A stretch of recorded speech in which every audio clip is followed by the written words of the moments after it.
김현승의 4월 갈게.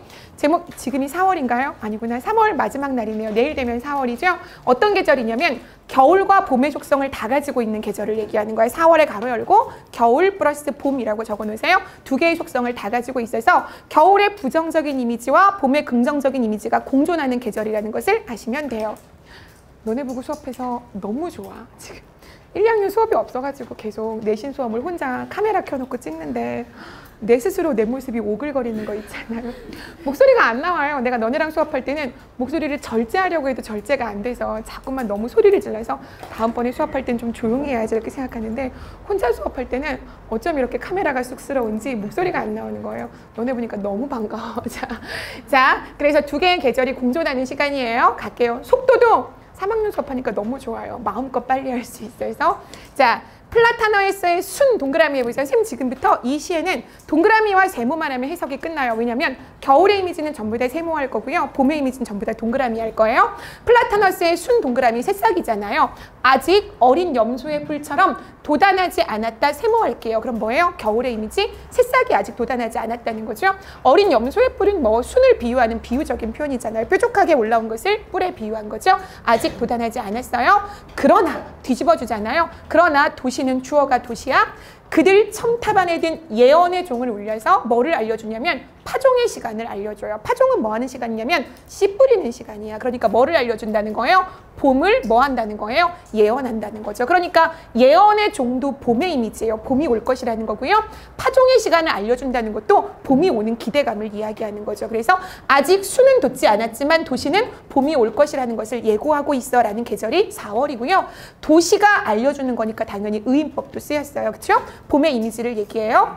깊은 상처에 잠겼던 골짜기, 과거잖아요. 깊은 상처에 잠겼던 골짜기, 겨울이에요. 그런데 이것도 이제 낡고 허연 붕대를 세모 풀어버린 게 봄이 되는 거예요. 그래서 겨울의 이미지를 부정적인 이미지로 표현하고 있잖아요. 아파요. 낡고 허연 붕대고요. 왜 낡고 허연 붕대가 나왔을까요? 겨울에 어떤 모습이에요? 눈 내린 모습을 이야기하는 거죠. 그러니까 긍정으로 해석하면 안 돼요. 이것을 풀어버린 지 오래라는 것은 봄이 이제 왔다는 거죠. 이해갔죠? 봄이 왔어요. 시간은 다시 황금의 빛을 얻고 황금의 빛 동그라미 하겠습니다. 뭘 얘기하는 거예요? 봄의 속성을 얘기하는 거죠. 봄의 생명력 이야기하는 거예요. 봄이 와서 활기차진 모습을, 생명력이 넘치는 모습을 황금의 빛이라고 표현한 거죠.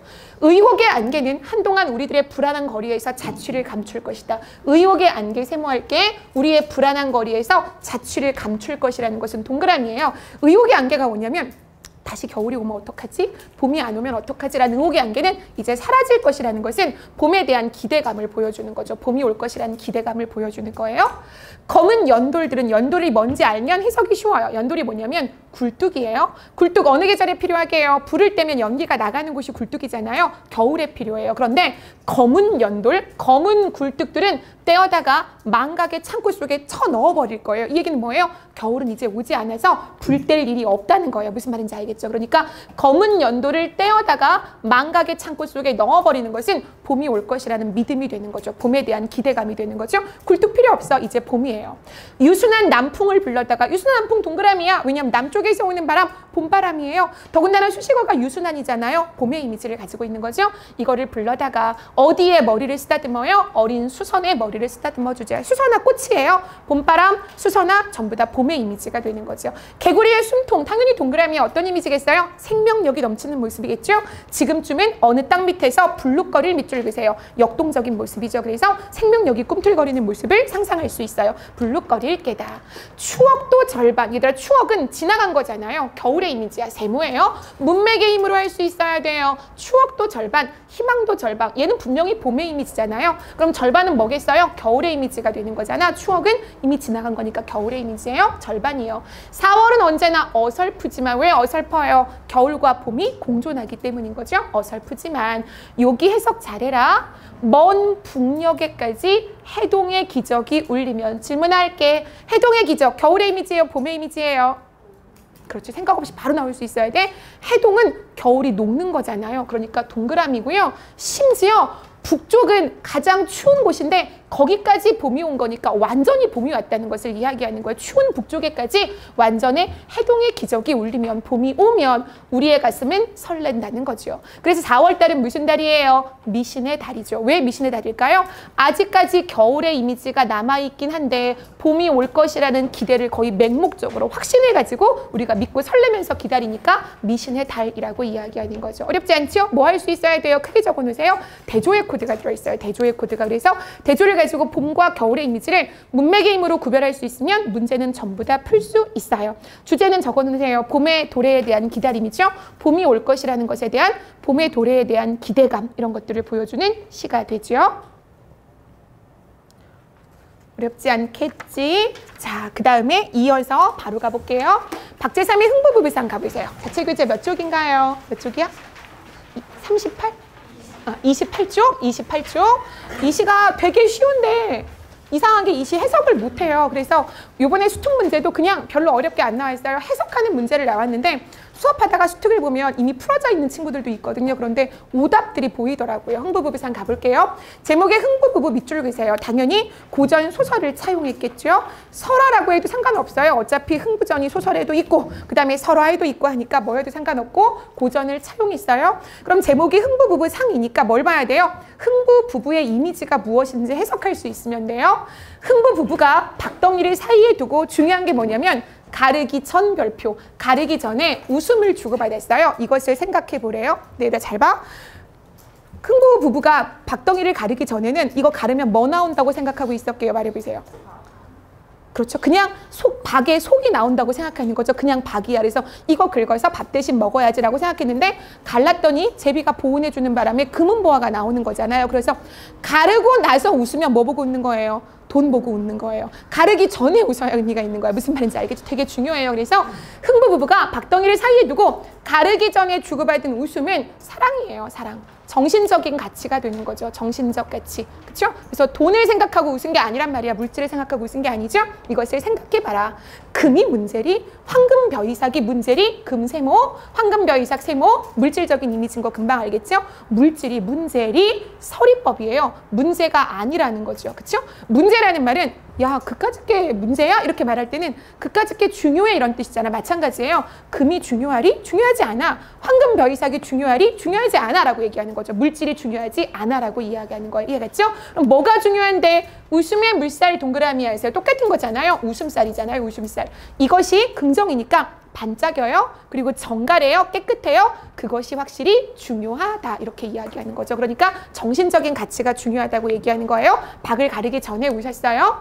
없는 떡방울 소리도 떡방울 소리 조심하세요. 없는 밑줄거 없어요. 무슨 코드예요? 가난의 코드가 들어있는 거죠. 떡 먹을 쌀이 어디 있어요? 쌀도 없는데. 그치? 없는 떡방울 소리도 중요한 거 있는 듯이 드러내고 어떤 태도예요? 낙천적 태도죠. 또 하나 긍정적 태도가 되는 거죠. 긍정적. 안분지족 이런 거 이끌어내도 돼요. 가난하지만 만족하면서 즐겁게 살아가는 거잖아요. 드러내고 손발 다른 처지 세모하겠습니다. 가난해요. 뭔지 알겠죠? 없는 떡방아 소리랑 똑같아요. 가난한 처지예요. 없는 손발 다른 처지끼리 같이 웃어주던 거울 면들아 그랬어요. 박을 사이에 두고 흥부 부부가 박을 이렇게 가르고 있잖아요. 이렇게 가르고 있는데 둘 다 손발 다른 처지인데 마치 거울을 보는 것 같아요. 어때요? 똑같다는 거죠. 고생스러운 삶을 똑같이 한 거예요. 그래서 같이 웃어주던 거울 면들아 동질성을 이야기하는 거죠. 두 상태가 똑같다는 거예요. 둘이 고달픈 삶을 살아왔어요. 하지만 어때요? 서로 웃어주고 있잖아요. 하트 하나 그려놓으면 되겠네. 웃다가 서로가 불쌍해. 연민 이해할 수 있겠죠? 아내는 남편이 안쓰러울 거고요. 남편은 아내가 안쓰러울 거예요. 불쌍해서 서로 구슬을 나누었을 거예요. 구슬 뭐겠어요? 눈물이죠. 불쌍한 내 남편, 내 아내 이러면서 눈물이 흐르는 거예요. 그러다가 금세 저절로 면은 얼굴이잖아요. 얼굴에 온 구슬까지 뭐랑 똑같아요? 구슬 눈물이잖아요. 얼굴에 온 눈물을 서로 어때요? 부끄러워하는 거예요. 얼른 닦아내는 거죠. 이때 눈물을 닦아내는 정서 이해할 수 있겠어요? 서로에게 미안한 거예요. 조금 더 성숙한 사랑이에요. 내가 눈물을 흘려 상대방의 마음을 아프게 할 수도 있으니까 얼른 눈물을 흘렸던 모습을 민망해하면서 닦아내고 먼 물살이 다가서서 소스라쳐 깜짝 놀라서 반짝이듯 이 눈물을 뭐로 바꾸는 거예요? 웃음 동그라미, 웃음으로 바꾸는 상대방에 대한 배려와 사랑이에요. 그래서 얼른 웃음을 지었다고 생각해봐라. 그것이 확실히 뭐하다? 중요하다라고 이야기하는 거죠. 이해 갔나요? 뭘 얘기하고 있는 거예요? 가난 속에서의 정신적 가치의 가난하지만 정신적 가치가 중요하다고 이야기하는 시가 되죠. 그렇죠? 정신적 가치에 대해서 이야기하고 있고요. 흥부 부부는 가난하지만 낙천적이고 긍정적인 삶의 태도를 가지고 있다는 것을 이해하는 게 중요하겠죠. 자, 그러면 이 시만 보면 안 되죠. 똑같은 시 하나 더 보겠습니다. 완전 똑같다고 선생님이 매번 이거 할 때마다 이 시 같이 보여주죠. 무등을 보며 별표하겠습니다. 똑같아요. 중요해. 자, 제목에 있는 무등 동그라미 합니다. 뭘 가리키게 해요? 무등산이에요. 무등산. 무등산을 보며 무엇을 느끼는지를 찾는 게 가장 중요하겠죠? 첫 번째, 흥부부부상이랑 완전 똑같은 거 이해하겠어요? 가난, 까짓 거 별거 아니야. 낡은 옷을, 남루라고 하는 게 뭐냐면 누더기예요, 누더기. 낡은 옷이죠? 가난, 별거 아니야. 낡은 옷을 입는 거에 지나지 않아라고 얘기하는 거죠. 박재삼이 흥부부부상에서 뭐라 그랬어요? 황금 벼이삭이 문제리? 그런 거 중요하지 않아. 뭐가 중요한가 보세요. 저 눈부신 햇빛 속에 갈매빛 밑줄거나 무슨 색깔인지 한번 상상해봐. 갈매빛의 등성이를 드러내고 있는 여름산 네모하고 색칠. 왜? 제목에 있는 얘가 무등산이 되겠죠.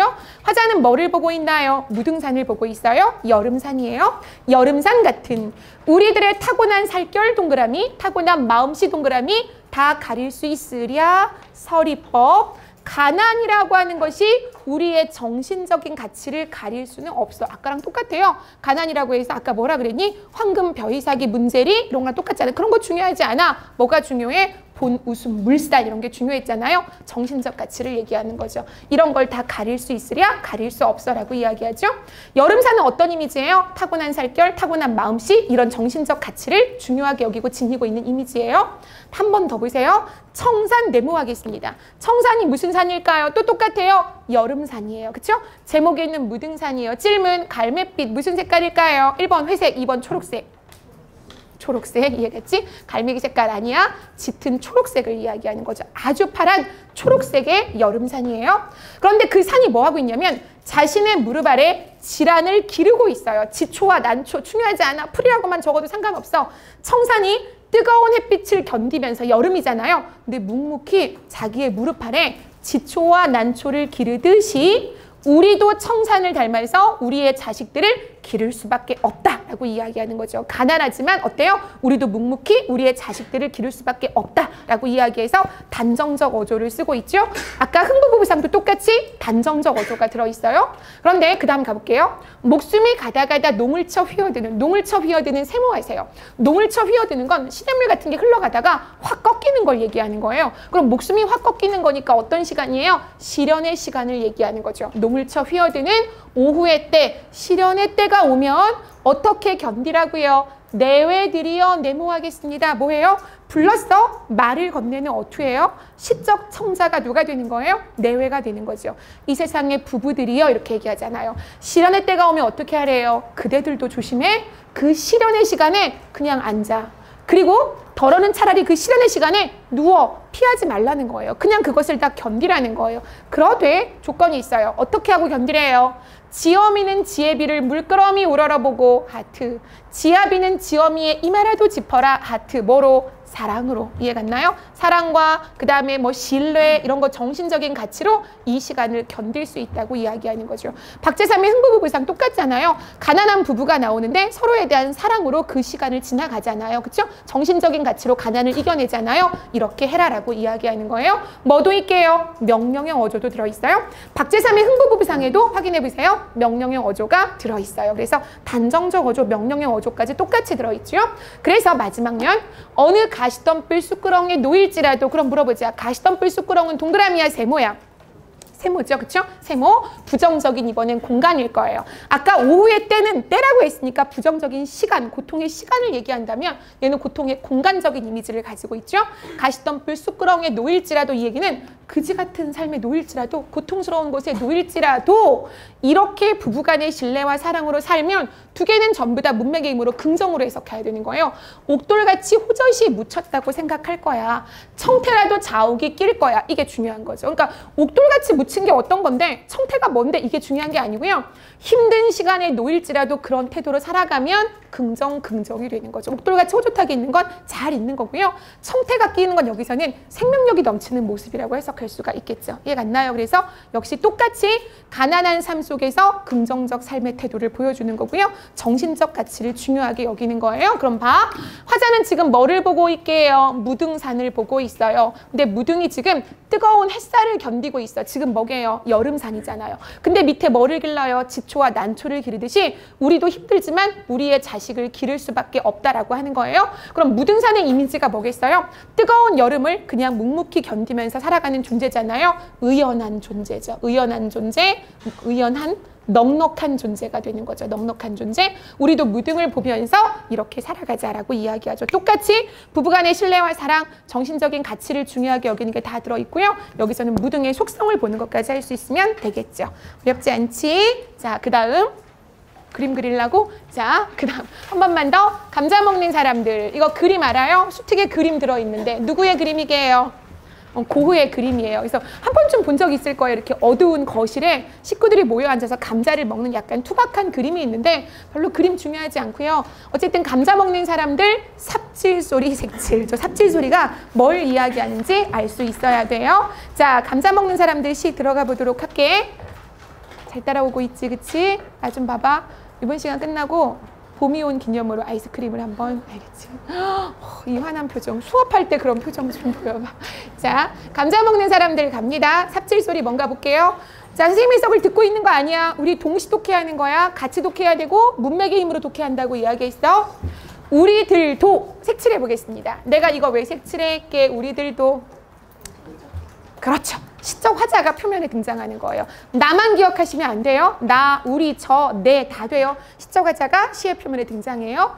우리들도 그렇게 둘러앉아서 삶은 감자를 먹던 때가 있었지. 이런 뉘앙스잖아요. 뭐예요? 회상이죠. 회상. 회상의 뉘앙스가 있는 거예요. 근데 우리들도라고 그랬으니까 누구도 그랬을까요? 뭐를 본 거예요? 고흐의 그림을 본 거죠. 이해갔죠? 고흐의 그림 감자 먹는 사람들을 보니까 맞아. 우리도 저렇게 둘러앉아서 감자를 먹던 때가 있었지라고 했으니까 이 그림이 뭐가 되는 거예요? 회상의 매개체가 되는 거죠. 시상을 유발하는 거죠. 회상의 매개체, 시상을 유발하는 매개체가 돼요. 그림을 보고 생각을 시작하는 거죠. 근데 뭐를 먹을게요? 삶은 감자 밑줄 그세요. 뭘예요? 가난이라는 걸 얘기하는 거죠. 그렇죠? 넉넉하지 못한 환경이에요. 삶은 감자를 먹던 때가 있었다. 불빛 흐린, 언제나 불빛 흐린. 얘도 역시 가난의 코드라면 얘도 가난의 코드겠죠. 그런데 언제나 그랬으니까 가난의 지속이에요. 늘 가난했던 거죠. 흐린 불빛 아래서 저녁 식탁이 누구의 손 하나가 잘못 놓여도 삐걱거렸다. 뭐냐면 균형이 맞지 않는 식탁이에요. 잘못만 손이 놓으면 삐걱거린다는 건 역시 가난한 삶을 보여주는 거예요. 균형도 맞지 않는 어설픈 식탁에 모여 있고요. 손을 잘못 놓으면 흔들리는 식탁의 모습을 이야기하는 건데 청각적 이미지를 통해서 가난한 삶을 형상화하고 있는 거죠. 이해갔죠? 아무 말도 하지 않았다. 역시 어떤 이미지게요? 고달픈 이미지예요. 전부 다. 이거 어떤 데 가면 나오냐면 이따 오늘 수업할 건데 곽재구의 사평역에서라는 시 기억나요? 거기 가면 뭘 기다려요? 사람들이, 서민들이 막차를 기다리죠. 그때 청색의 손바닥을 불빛 속에 적셔두고 모두들 아무 말도 하지 않았다. 왜 아무 말도 안 해요? 다 지쳤어요. 너무 피곤한 거예요. 고단한 삶을 보여주는 거죠. 그래서 침묵한다는 것은 여기서는 뭘 보여주는 거냐면 삶의 고단함을 보여주는 거죠. 그래서 마지 아무 말도 하지 않았다라고 했어요. 중요해. 다만 셋째 형만이, 얘들아, 이름이 형만이가 아니야. 셋째 형만이. 누가 나한테 형만이가요? 그래서 형만이 그게 아니고요.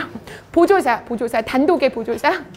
다만 셋째 형 색칠해 보겠습니다. 다른 사람은 아니라는 거야. 만이라는 보조사가 붙어 있으니까 다만 셋째 형만이 언제고 떠날 기회를 노리고 있었다. 이건 뭐냐면 가난한 현실을 벗어나겠다는 의지가 셋째 형만 있는 거예요. 나머지 사람들은 뭐 하는 거예요? 현실에 안주하는 거예요. 무기력하는 거예요. 그냥 좌절한 모습인데 셋째 형만 언제고 이 그지 같은 생활을 벗어날 거야 라는 이런 태도를 보였다는 거니까 이것도 봐두시고요. 그와 대조되는 가족들의 모습도 우리가 추론해낼 수 있겠죠. 이해 갔죠? 잘 삶아진 굵은 감자 알은 실제로 있는 게 아니고요. 처럼 비유했잖아요. 굵은 감자알이 왜 나왔게요? 마디가 굵은 우리 식구들의 손가락을 뭐에 비유했어요? 굵은 감자알에 비유했어요? 그럼 왜 손가락을 굵은 감자알에 비유했을까요? 비유의 이미지가 왜 나왔는지 생각해 봐야겠죠. 삽질 소리라는 게 붙어 있잖아요. 제목에 노동하는 사람들의 손이 어떤 거예요? 고생으로 투박하고 거칠어진 손을 상상하셔야 되는 거예요. 곱지 않고 아주 투박하고 거칠어진 그런 손을 보여주기 위해서 굵은 감자알처럼 마디가 굵은 그동안 힘겹게 살아온 삶을 보여주는 거예요. 고단한 삶을 우리 식구들의 손처럼 서걱서걱 흙을 파고 나가는 삽질 소리. 무슨 소리예요? 노동의 소리예요. 노동. 이해 갔죠? 노동의 소리야. 삽질 소리들을 꿈속에서도 들었다. 꿈속에서까지 이 노동에 대해서 벗어나지 못하는 거예요. 스트레스 받는 거죠. 나는 아직도 가끔씩 꿈속에서 수학 문제 푸는데 시간이 모자르는 꿈을 꿀 때가 있어요. 어떤 건지 이해할 수 있겠죠? 그렇죠? 왜 웃어? 자기네들은 아닌 것처럼. 자, 마디 굵은 우리 식구들의 손처럼 서걱서걱 흙을 파고 나가는 서걱서걱 음성 상징어 나와 있죠. 그렇죠? 뭐 생동감 있게 현장감 있게 보여주고요. 흙을 파고 나가는 삽질 소리를 꿈속에서조차 들을 정도로 고단한 삶을 벗어나지 못하고 있는 거예요. 누구나 삽질을 잘하는 것은 아니다. 이 말이 왜 나왔냐면 별표 우리는 타고난 사람들이었다. 우리는 뭘 타고났게요? 삽질을 하도록 타고났다는 거예요. 뭐예요? 노동의 숙명, 운명론적 얘기하는 거예요. 운명, 숙명, 우리의 가난은, 우리의 숙명, 우리의 가난은, 우리의 노동은 타고난 거야. 숙명이야, 운명이야, 벗어날 수가 없어 라고 이야기하는 거예요. 근데 분위기가 살짝 전환돼요. 잘 봐. 새벽에는 네모하겠습니다. 새벽에는 원래 는이라고 하는 보조사가 뭔지 알죠? 대조의 보조사잖아요. 대조. 그래서 분위기 바뀌어요. 새벽에는 빗줄기 색칠. 이 빗줄기가 조금 창문을 두드렸어요. 빗줄기 세모하면 안 돼요. 잘 봐. 뒤에 보면 알 수 있어. 빗줄기가 창문을 두드렸는데 부드러웠다. 동그라미야. 분명히 비긍정으로 보고 있어요. 새싹이 돋고 있으리라. 동그라미 어때요? 긍정적인 생각을 하게 돼요. 왜 그러냐면 비가 오면 뭐하러 나가지 않을까요? 노동하러 나가지 않아요. 그래서 일시적으로, 영구적이진 않아요. 일시적으로 노동을 쉬는 거예요. 노동이 잠깐 멈추는 거죠. 그래서 노동을 멈추고 쉬는 것에 대한 기대감이 나오는 거예요. 그래서 나오잖아요. 오늘은 하루쯤 쉬어도 되리라. 밑줄 그새 하자의 소망이죠. 아, 비가 오니까 오늘 하루 쉬고 싶다라고 얘기하고요. 그 소망이 어디 가고 싶대요? 밑줄 거 목욕탕에 가고 싶다는 거죠. 소박한 소망이죠. 하루쯤 노동을 쉬고 목욕탕에 가고 싶다라고 이야기하는 건데 이 시 전체가 뭐예요? 회상이에요. 그렇죠? 시 전체가 회상의 구조를 가지고 있어요. 그래서 주제, 고단했던, 가난했던 어린 시절에 대한 회상을 얘기하는 거죠. 고단하고 가난했던 어린 시절에 대한 회상을 이야기하고 있어요. 어린 시절에 대한 회상, 됐지? 어조가 어떤가요? 담담한 어조예요. 그래서 막 어릴 때 가난해서 노동하느라 너무 힘들었어. 이게 아니고요. 굉장히 뭐뭐했다 하면서 담담한 어조로 이야기하고 있는 시가 되겠습니다. 이해할 수 있으면 어렵지 않아요.